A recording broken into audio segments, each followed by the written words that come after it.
I'm Clive Lewis, a television reporter with the BBC, but also an officer with the Territorial Army.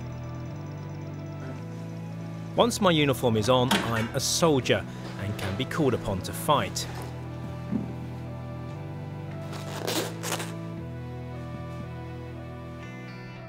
In 2009, I did my tour of duty in Afghanistan. That summer in Helmand Province saw some of the bloodiest fighting of the war.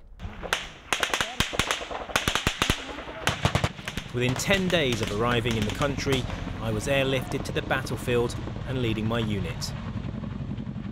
You're scared, you're nervous. I know a week before, 2 weeks before, I was sat in an office in the BBC, and then, you know, a few weeks later, you're going into battle with guys looking to you on the helicopter to lead them off the helicopter, possibly into battle. You don't know what's going to happen, and you've got to look composed, you've got to look like you know what you're doing.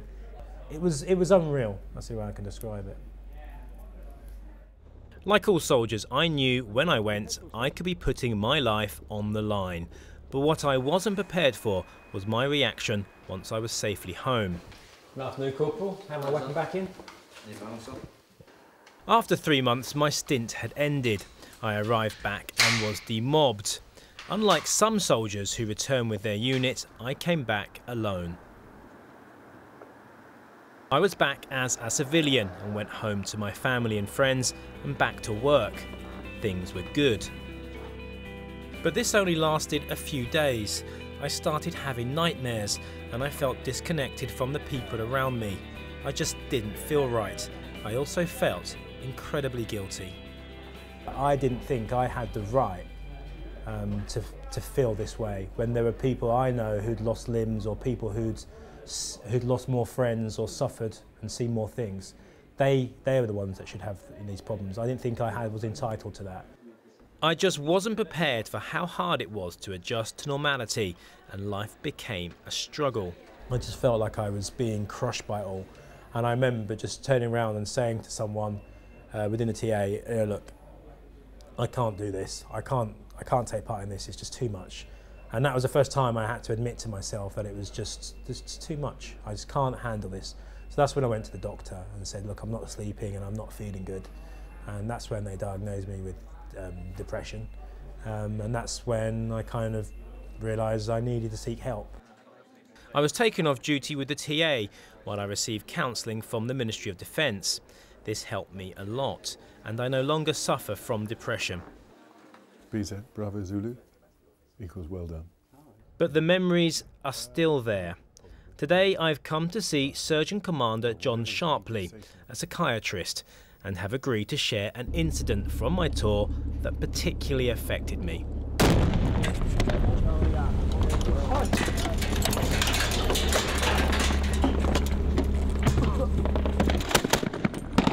Our patrol was attacked, and I recorded the event in my diary. My reaction during this meeting took me by surprise. The more you read it, and then you can hear that you know that's you that wrote that. Okay, 20 minutes later, the Mastiff had been blown up by an IED planted in the night. When the Mastiff went over, it exploded. The front right wheel and the Barmer team were injured by shrapnel, but miraculously no one was killed. The explosion was massive. It left a massive crater, and the chunk of the wheel and axle and armoured guard meters away. I sobbed at the explosion, and when I saw the pillar of dust and debris, sorry, I'm sorry, this is not good writing to read. Oh, just give me a minute, if that's all right. I just want to feels all. I don't like it. I don't like the. Yeah.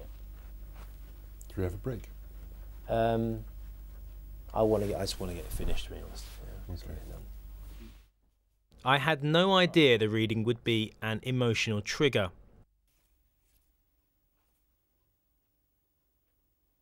So, I mean, the point about these memories that you have are that they overwhelm you initially.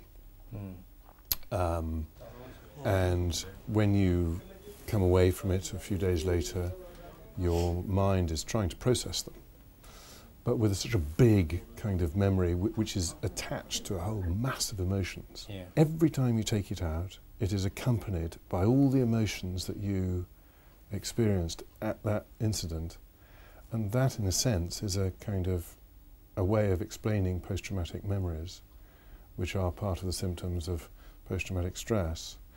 So the whole point of exposure therapy is to, in little bits and pieces, in a safe environment, like hopefully this, you are able to chop up these memories and kind of process them and put them away into the long-term memory, the filing cabinets. Yeah.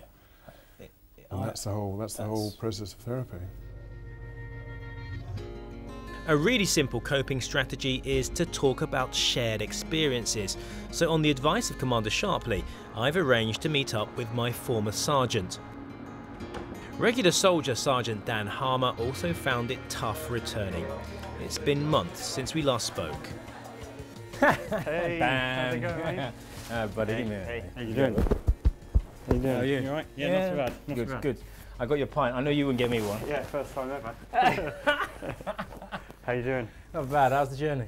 Yeah, not too bad. It's just cool. You look well. Thank you. The TA has never been mobilised on this scale before. I mean, it's Yeah. and so the kind of situations that TA are now experiencing, just the army has no experience of it. So it is still, they're still finding their way. Not being in the regular army, I had no one really to turn to and talk to about it. I had no one I could just say it was understand the experiences. And I talked to you a bit more then. It was quite a lonely time really, and I can see how people can really go under. But you know, I found it hard myself, and pretty much around December time, I just felt a bit depressed as well. And it was just in stuff like Remembrance Parade, watching it on TV, and I just started crying. Yeah. And Sadie said to me at the time, you need to go and see someone. But you know, I had all the same thoughts and feelings as you know, just wondering why, you know, because about 60 people died in our tour. Yeah. It's hard for all of us coming home, but with the Army now relying on its reservists more than at any time since the Korean War, the support network is still developing. So what we need to do is we need to practice MFCs on rules of engagement up in the hill from an OP. Yeah. It's been 16 months since I returned from active duty.